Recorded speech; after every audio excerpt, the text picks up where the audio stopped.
우리가 가만히 생각해 보면은요, 얼마나 우리가 하나님 앞에 은혜를 받은 사람입니까? 여러분들이 진짜 여러분들처럼 은혜 받은 사람들이 없어요. 우리는 현재의 은혜, 미래의 은혜까지 이미 다 받았습니다. 저와 여러분들이 굉장히 연약하잖아요, 우리가요. 부족하기도 하고. 그런데 하나님께서는 우리에게 그리스도의 은혜까지 이미 다 주셨어요. 근데 문제는 이게 생각으로만 머무르면 안 됩니다. 가슴으로 와 닿아야 되는 거예요. 오늘 좀 본문이 안타깝게 이 고린도 교회가요, 이 은혜를 다 놓쳤어요. 다 잃어버렸어요. 고린도 교회의 지금 문제가 성경에만 있는 문제가 아닙니다. 지금 나의 문제, 우리의 문제, 우리 교회의 문제, 이 시대의 문제예요. 복음이 희미해지니까요, 처음에는 원색적인 복음, 확실한 복음, 정확한 복음으로 시작을 했어요. 근데 복음이 희미해지니까요, 어떤 문제가 옵니까? 복음이 혼란이 오는 거예요. 그러다 보니까 근심에 빠졌어요. 성도님들끼리, 교회 전체가. 그래서 오늘 고린도 교회 근심이라는 단어가 8번 정도가 나올 정도로 바울이 근심하지 말아라. 근심에 빠지니까요, 어떻게 해요? 낙심해 버리는 거예요. 이 결과로 은혜가 다 없어지고 다 소멸되고, 오늘 말씀을 들으시면서 내가 그동안 어마어마한 하나님의 은혜를 받았는데 그동안 내가 놓치고 산 게 아닌가? 오늘 우리가 점검하는 마음으로 하나님 말씀을 받아야 되겠습니다. 자, 오늘 1절에 보니까요, 이렇게 기록을 하고 계십니다. 우리가 하나님과 함께 일하는 자로서 너희를 권하노니 하나님의 은혜를 헛되이 받지 말라. 하나님의 은혜를 잊지 말아라. 어려움이 와도 어려움에 속지 말고 오는 어려움 때문에 다 은혜를 잃어버리지 말아라. 오늘 4절, 5절에 보면은요, 오직 모든 일에 하나님의 일꾼으로 자천하여 많이 견디는 것과 환난과 궁핍과 고난과 매맞음과 갇힘과 난동과 수고로움과 자지 못함과 먹지 못함 가운데서도 바울이요, 이런 어려움이 많았어요. 내게도 이런 어려움이 많았다. 그러나 바울은요, 여기에 속지 않았습니다. 여러분들이 어려움들이 다 있으시겠죠? 바울이 속지 않은 것처럼 여러분들도 절대 속지 마시기를 바랍니다. 속으면 안 돼요. 속는 자체가, 그 자체부터가 실패예요. 우리가 사실 요셉 얘기하지만 요셉이 얼마나 어려웠습니까? 설교할 때 요셉이라는 단어만 얘기할 정도로 어려웠다, 이렇게 얘기할 정도로, 미안할 정도로 요셉에게는 얼마나 어려움들이 많았어요. 갈등, 염려, 야, 진짜 하나님이 나와 함께 하시는 게 맞나? 때로는 하나님도 원망을 했겠죠.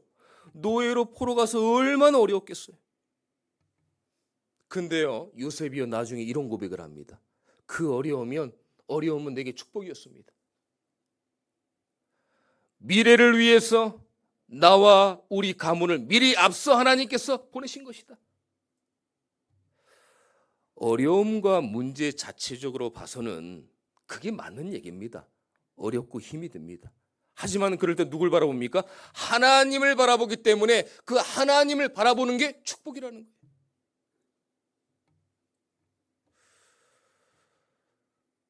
고린도 교회에 이런저런 어려움이 많았어요. 오니까 다 속고 다 넘어졌어요. 그러면서 바울이 얘기합니다. 어려움 속에 있지 말고 진리의 말씀으로 하나님의 능력으로 무장해라. 오늘 7절에 보세요. 진리의 말씀과 하나님의 능력으로 의의 무기를 좌우해 가지고 진리의 말씀과 하나님의 능력으로 무장하시기를 축원합니다. 그러면서 뭐라고 그랬어요? 복음의 자부심을 가져라. 오늘 9절 10절입니다. 무명한 자 같으나 유명한 자요, 죽은 자 같으나 보라 우리가 살아있고, 징계를 받는 자 같으나 죽임을 당하지 아니하고, 근심하는 자 같으나 항상 기뻐하고, 가난한 자 같으나 많은 사람을 부유하게 하고, 아무것도 없는 자 같으나 모든 것을 가진 자로다. 여러분들은 무명한 자 같으나 유명한 자예요. 왜냐? 복음을 가지고 있잖아요. 이걸 알매도 불구하고 보이는 것에 다 속아요. 지인과 친구들이 명품백, 명품 하나만 딱 해도 기가 죽었어. 저 명품.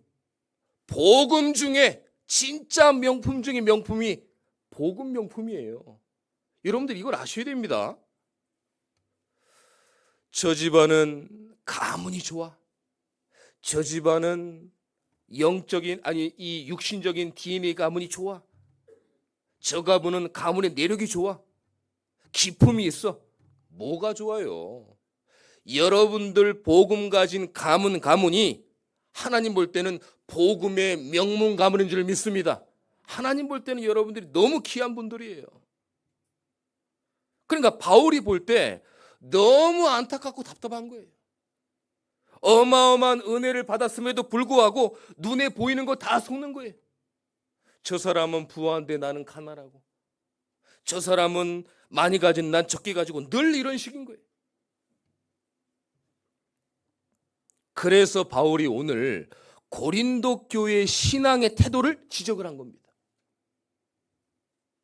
그러면서 간절한 호소를 해요. 복음의 자부심을 가져라. 복음의 정체성을 가져라. 저와 여러분들이 이 땅에 사는 날까지 복음의 자부심을 가지고 사시기를 축원합니다. 복음의 자부심을 가지고 사세요. 만내, 정내, 부자내, 가난하네, 그거 가녀치 마시고 나는 구원받은 하나님의 자녀다.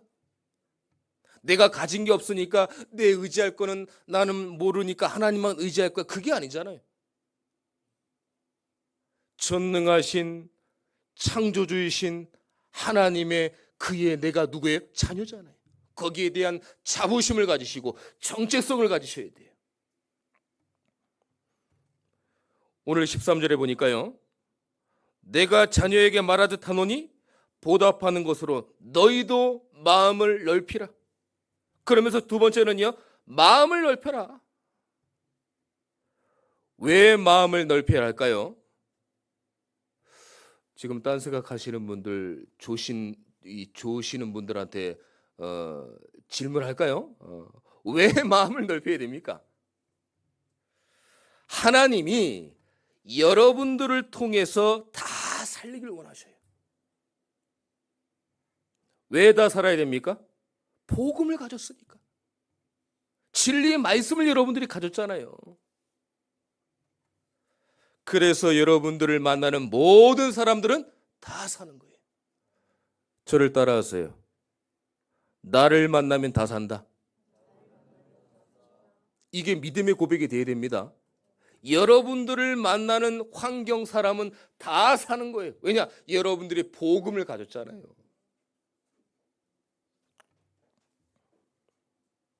자, 그러면 하나님이 저와 여러분들과 우리 교회를 부르신 목적은 다 살리라고 부르셨어요.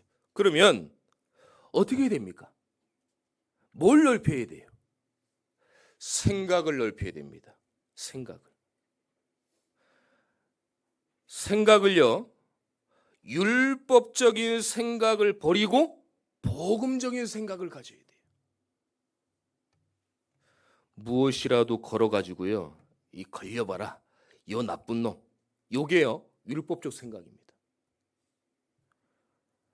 그래서 여기에 머무르지 말고 복음적인 생각을 가져라. 그래야 다 살릴 수 있습니다. 근데 문제는요, 일단 율법적 생각을 하면은 누가 먼저 죽습니까? 내가 먼저 죽어요. 죄의식, 죄책감, 내가 죽는다니까요.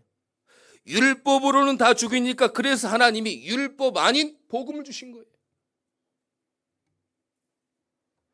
마지막으로요. 뭘 넓혀야 됩니까? 믿음을 넓히시기를 축원합니다. 어떤 믿음이에요? 성삼위 하나님을 믿는 믿음. 성삼위 하나님은요, 모든 사람을 다 변화시킬 수 있어요. 내 남편은 안 돼, 저 사람은 안 돼, 우리 가족은 안 돼, 우리 교회는 안 돼, 내 아내는 안 돼. 아닙니다. 틀렸습니다. 성삼위 하나님은 다 변화시킬 수 있어요. 그 대표적인 예가 누굽니까? 나잖아요, 나. 여러분들이에요. 우리가 솔직히 한번 고백을 한번 해봅시다. 여러분들이 예수 믿을 수 있는 사람이었습니까? 아니잖아요. 하나님을 믿을 수 있는 사람이었습니까? 아니잖아요. 저는요, 하나님, 예수님 믿을 수 있는 이 가치가 안 됩니다, 저는. 모태신앙이라고 하나님이 모태신앙 때문에 어이야 네 봐줄게 그럽니까? 아닙니다. 너무 감사한 일이지만 사실 하나님을 잘 몰랐어요, 저는. 근데요, 여러분들도 변하고 저도 변했어요. 도무지 하나님께서 영적으로 완전히 무너지고 구제불능인 저와 여러분들을 하나님이 변화시켰잖아요. 어떻게 해요? 그리스도를 주셔서 하나님의 자녀를 삼으셨잖아요. 얼마나 여러분들이 귀하고 중요하고 하나님이 여러분들을 통해서 사용하기를 원하십니까? 그래서 기도가 중요한 거예요. 지금도요, 여러분들을 위해서, 우리 교회를 위해서 누군가는 기도하고 있습니다. 성도 간에 기도하고 있고, 우리 교회 목사님들 기도하고 있고, 저도 기도하고 있고, 누군가 여러분들 가문 가정 교회를 놓고 기도하고 있습니다. 그래서 우리는요, 기도로 넓혀야 돼요.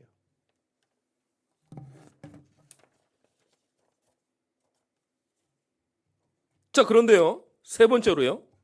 그런데 구별된 삶을 우리는 살아야 돼요. 이 말을 바울이 왜 했습니까?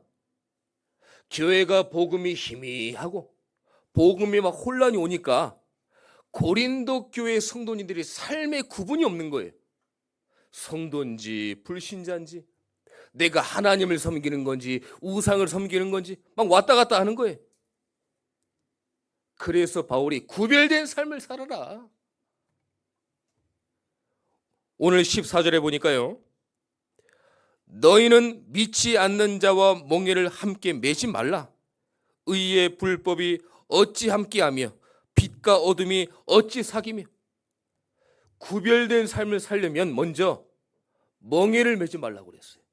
어떤 멍에입니까? 불신자의 멍에, 불신앙의 멍에. 이거를 매지 마라. 하나님 자녀가 제일 불쌍한 게요, 내가 구원받은 하나님의 자녀인데 하나님을 못 믿어요. 내가 살아계신 하나님의 자녀임에도 불구하고 하나님을 못 믿는 거예요. 이게 얼마나 불쌍하고 안타깝고 어리석습니까? 오늘 15절에 또 보니까요, 그리스도와 벨리알이 어찌 조화되며 믿는 자와 믿지 않는 자가 어찌 상관하며. 그리스도와 마귀가 어떻게 같냐? 마귀에게 속지 말아라. 어떻게 성령과 악령이 같을 수가 있냐? 성령의 역사, 악령의 역사가 어떻게 같냐? 이걸 구분을 못하는 거예요. 복음이 희미하고 복음이 혼란이 오고 근심하고 낙심하니까 막 흔들리는 거예요. 근본이 흔들리는 거예요. 본질이 흔들리는 거예요. 고린도 교회 성도님들아, 이러지 말아라. 마귀에게 속지 말아라. 그러니까 고린도 교회끼리 서로 성도끼리 미워하는 거예요. 미움, 다툼, 시기, 질투. 복음이 희미하고 복음이 혼란오고 은혜가 떨어지고 근심 낙심이 되는요, 첫 번째 누가 마귀가 타깃이 되냐? 성도들끼리 미움 다툼 시기 질투를 계속 줍니다. 하나 되지 못하도록. 누구의 역사입니까? 성령의 역사예요? 악령의 역사입니다. 미움은요, 악령의 역사입니다. 그러면 성령의 역사는 뭐예요? 바로 사랑이에요. 사랑. 오늘부터 절대 작은 미움이라도요, 갖지 마세요. 왜 하나님이 미움을 싫어하십니까? 하나님의 본질이 사랑이기 때문에 그런 거예요. 그래서 하나님은요, 창세기 3장 사건을 통해서 아담과 하와에게 왜 선악과 먹었어? 왜 내 말 어겼어? 지적하지 않았습니다. 하나님 떠나고 죄 문제 잡히고 사단 문제 잡힌 아담과 하와 인간에게 지적하지 않았습니다. 창세기 3장 15절에 여자의 후손을 내가 보내겠다. 그리스도를 보내사 그 사랑으로 우리의 모든 것들을 덮으신 거예요. 여러분들의 많은 어려움, 불신앙, 의심, 하나 되지 못하게 하는 거, 미움, 다툼, 시기, 질투, 오늘 그리스도께서 여러분들에게 다 덮으신 줄 믿습니다. 다 덮으신 거예요. 하나님은 지적하지 않습니다. 일주일 동안 말씀 못 잡아도 하나님은 여러분들 지적하지 않아요. 오야 오야 왔냐? 은혜 받자. 그리스도의 사랑으로 다 덮어주시는 거예요. 오늘요, 여러분들이 한 주간 어떤 삶을 살았다, 하나님은 거기에 관심 갖지 않습니다. 오늘 지금 이 자리에, 예배드리는 그 자리에 하나님이 여러분들을 통해서 기뻐하시는 거예요. 절대 죄의식 죄책감 갖지 마세요. 사단의 통로입니다. 회개하고 죄송하지만 그걸로 끝내고 하나님을 바라보시길 축원합니다. 오늘 16절에 또 나왔어요. 하나님의 성전과 우상이 얼찌 일치가 되냐? 우상과 성전을 구별해라. 우상은 한마디로 뭡니까? 가짜예요. 가짜. 짜가. 애들 용어로 말하면 짝퉁. 그게 우상 아닙니까? 성전은요, 살아계신 하나님의 집이에요. 그래서 하나님이 여러분들을 성전 삼으신 거예요. 성전 삼고 하나님이 함께 하시는 겁니다. 그래서 우리는 늘 조심해야 됩니다. 뭘 조심해야 돼요? 교회에 오면서 한편으로는 우상을 섬기는 거. 아닌 것처럼 하고 지금 다들 앉아 계신데 그런 게 있어야 돼. 하나님을 내가 예배드리러 왔지만 내 한 구석에서는 우상과 같이 온 거예요. 우상이요, 하나님 말고 예배드리고 절하는 게 우상 아닙니다. 형상 우상만 우상이 아니에요. 하나님보다 내가 더 중요하게 생각하는 거, 그게 우상이에요. 이스라엘 백성들이요, 하나님도 섬기고 다곤신도 섬겼거든요. 그렇듯이 그걸 얘기하는 겁니다. 그러니까 바울이 하도 답답하니까 우상과 하나님이 같이 어떻게 섬길 수 있느냐? 어떻게 하나가 되냐? 어떻게 일치가 되냐? 구별된 삶, 분별된 삶을 살아라. 그걸 지적하는 거예요. 썬데이 크리스찬이 되면 안 됩니다.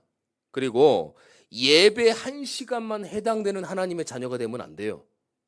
주중에는 계속 불신자처럼 살다가 썬데이 크리스찬을 넘어서, 썬데이 크리스찬은 그것도 좋은 거예요. 괜찮은 거예요. 근데 예배 1시간만 하나님의 자녀인 거예요. 그걸 다 버려야 돼요. 혹시 그런 분들 계십니까? 다 버리세요. 어떻게 우상과 성전이 하나가 됩니까?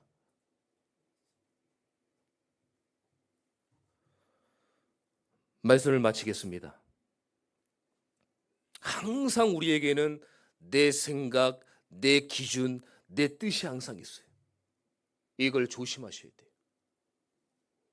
하나님의 자녀가요, 이것 때문에 응답을 못 받습니다. 내 생각이 하나님의 생각으로, 내 기준이 하나님의 기준으로, 내 뜻이 하나님의 뜻으로 이게 바꿔줘야 돼요. 빨리 바꾸면 빨리 응답 옵니다. 그냥 놔두면 응답이 더디 와요. 언젠간 오겠죠. 하지만 응답이 온 것도 모르고 응답이 더디 와요. 하나님은요, 여러분들에게 응답을 주시기 모양 원하십니다. 막 기다리고 계셔요. 옆에 막 그냥 응답을 가지고 이 땅 하면 막 부어주실 만큼 기다리고 계십니다. 인색하신 분이 아니에요. 하나님을 탓하고 환경을 탓하고 사람을 탓하고 교회를 탓하는 게 아니라 내가 내 뜻이었나, 기준이 내 기준이었나, 생각이 내 생각이었나, 그걸 하나님의 생각으로, 하나님의 기준으로, 하나님의 뜻으로, 이걸 바꾸는 사람이요, 신앙생활 잘하는 사람입니다. 빨리 바꾸셔야 돼요. 이게 쉬운 것 같은데 쉽지 않습니다. 안 바뀌고 안 되고 어렵고 안 바뀌어져요. 기도하지 않으면 절대 안 바뀌어집니다. 이런 응답을 받으면은요, 성도와 교회는요 절대 무너지지 않습니다. 오늘 본문의 2절을 보겠습니다. 하나님의 은혜를 헛되이 받지 말라 하시고, 2절에 보니까 이르시되 내가 은혜 베풀 때 너에게 듣고 구원의 날에 너를 도왔다 하셨으니 보라 지금은 은혜 받을 만한 때요 지금은 구원의 날이로다. 오늘 여러분들이 은혜 받을 만한 때요, 지금이 하나님 만나는 구원의 날이라는 거예요. 이번 한 주간요, 정말 하나님의 은혜를 잃어버리지 말고 구별된 삶을 살고 우리 마음을 넓혀서 진짜 하나님의 은혜를 다시 한번 생각하고 누리고 나아가는 귀한 한 주간 되시기를 예수 그리스도의 이름으로 축원합니다. 기도하겠습니다. 하나님 감사합니다. 오늘 저희들에게 새 은혜를 주심을 감사함을 드립니다. 그동안 우리가 은혜를 계속 받았음에도 불구하고 우리는 은혜를 헛되이 받으려고 하고 은혜를 잃어버리고 은혜를 놓치는 상황들이 너무 많음을 이 시간 고백합니다. 하나님, 이번 한 주간 하나님의 은혜를 다시 한번 내 영혼 속에 담을 수 있도록 인도하여 주시옵소서. 하나님은 우리에게 지적하지 않으시고 뭐라 하지 않으시고 예수 그리스도의 사랑으로 모든 것들을 덮어주셨습니다. 이번 한 주간 어떤 불신앙 의심이 있어도 하나님이 나와 함께 하시고 그리스도의 그 사랑으로 우리 모든 것들을 덮을 수 있도록 우리들에게 은혜를 허락하여 주시옵소서. 내 생각이 하나님의 생각으로, 내 뜻이 하나님의 뜻으로, 내 기준이 하나님의 기준으로 바꾸는 이번 한 주간 될 수 있도록 저희들에게 성령으로 역사하여 주시옵소서. 살아계신 예수 그리스도의 이름으로 기도드립니다. 아멘.